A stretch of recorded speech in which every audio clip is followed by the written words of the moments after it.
Shalom, selamat pagi Bapak Ibu Saudara yang dikasihi Tuhan Yesus Kristus. Sebelum kita mendengar kebenaran firman Tuhan, mari kita berdoa. Bapa kami yang di sorga, Bapa dalam nama Tuhan Yesus Kristus, terima kasih kami mengucap syukur untuk segala berkat kemurahan-Mu.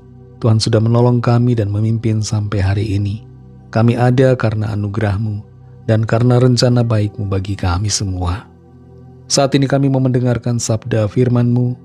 Urapilah kami Roh Kudus supaya kami mengerti dan mentaati akan setiap kehendak-Mu.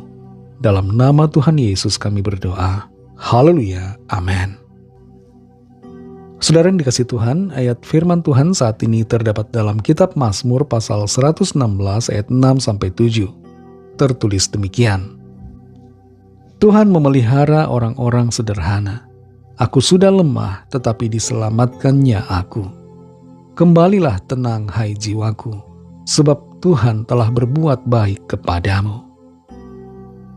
Saudara yang dikasihi Tuhan, kondisi psikologi manusia di saat berhutang, apalagi kalau hutangnya sulit dibayar, sulit memenuhi tuntutan untuk membayar cicilan, seringkali menunjukkan anomali atau keanehan. Keanehan itu misalnya, ketika meminjam uang, pemberi hutang dianggap sebagai malaikat. Tapi ketika hutang itu sulit dibayar, maka pemberi hutang dianggap sebagai setan. Ketika permohonan pengajuan hutang disetujui, hatinya bahagia bukan main.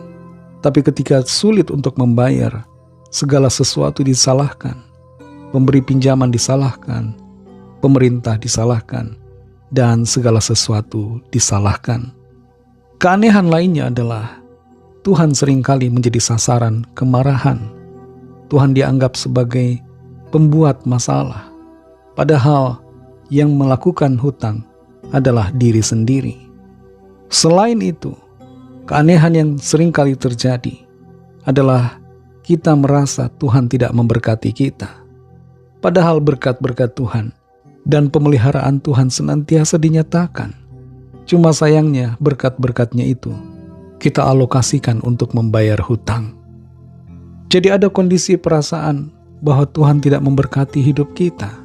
Mata hati kita seakan menjadi buta akan pemeliharaan Tuhan yang dinyatakan atas kita. Seharusnya dalam keadaan apapun juga, ada masalah atau tidak ada masalah, ada hutang apalagi hutang yang macet, sikap kita hendaknya tetap benar di hadapan Tuhan. Kita tetap menyadari bahwa Tuhanlah sumber berkat dan yang selalu memelihara hidup kita.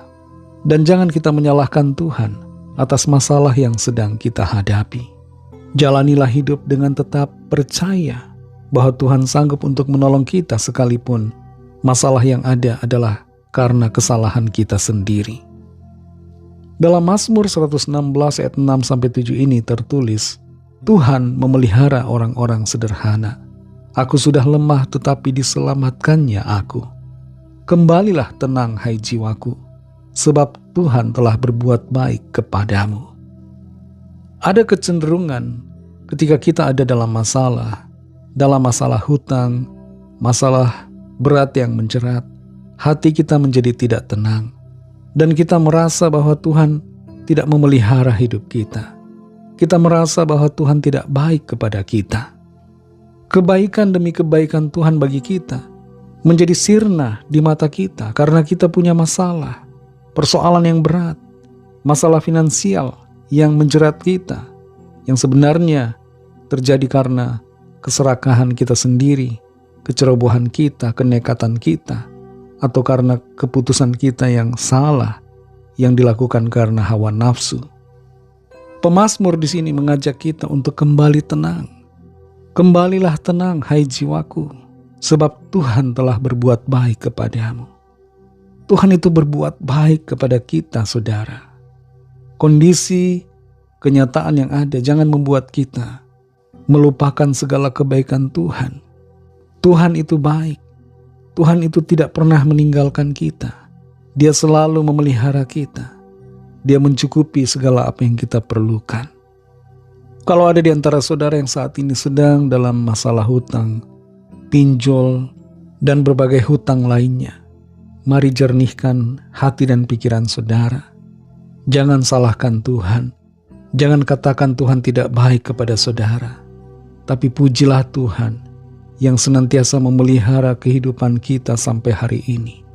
Pujilah Tuhan yang selalu baik dan yang tidak membalaskan yang jahat kepada kita. Padahal kita begitu banyak dosa dan kesalahan. Kita terlalu banyak pelanggaran lewat mulut dan ucapan kita. Mari pujilah Tuhan dan percayalah kepada Tuhan yang akan menyelamatkan dan menolong kita. Dalam kelemahan, dalam segala masalah, apapun masalah itu, sekalipun masalah itu karena kesalahan kita sendiri, Tuhan masih mau berkemurahan, mau mengampuni dan menolong kita. Mari kita berdoa. Terima kasih Tuhan Yesus untuk firman-Mu yang sudah kami dengar. Kami ditegur, kami diajar oleh firman-Mu untuk senantiasa menyadari bahwa Engkau Tuhan adalah Tuhan yang selalu baik buat kami. Engkau pemelihara kami semua. Kamilah ya Tuhan yang seringkali salah dalam mengambil keputusan. Kamilah yang seringkali berbuat dosa di hadapan-Mu. Dan kamilah ya Tuhan yang bersalah. Ampunilah kami yang seringkali menyalahkan keadaan, melemparkan semua kesalahan kepada Tuhan, menganggap Tuhan tidak baik, menganggap Tuhan tidak menolong, menganggap Tuhan membiarkan kami. Padahal semua kesalahan dan masalah disebabkan oleh diri kami sendiri. Tolonglah setiap kami Tuhan, terkhusus yang sedang dalam masalah keuangan, hutang, masalah pinjaman dan semacamnya. Berikan hati yang tenang dalam segala keadaan demikian, dan kuatkan hati mereka untuk selalu percaya kepada Tuhan. Kami percaya Tuhan sanggup menolong, Tuhan sanggup membuka jalan, asalkan kami selalu sabar dan setia, serta terus mengasihi Tuhan. Berkati kami Tuhan di sepanjang hari ini dalam segala tugas aktivitas kami. Pimpin dan sertai kami agar kami berkemenangan di dalam segala perkara. Kami berdoa mohon lawatan Tuhan, yang sakit Tuhan sembuhkan, yang lemah dikuatkan kembali, yang susah dihiburkan, yang terikat kuasa kegelapan mengalami kelepasan, dan yang sedang dalam pergumulan mendapatkan jalan keluar. Kami serahkan semua ke dalam tangan kasih-Mu. Dalam nama-Mu yang kudus, nama Tuhan Yesus Kristus, kami sudah berdoa dan mengucap syukur. Haleluya. Amin.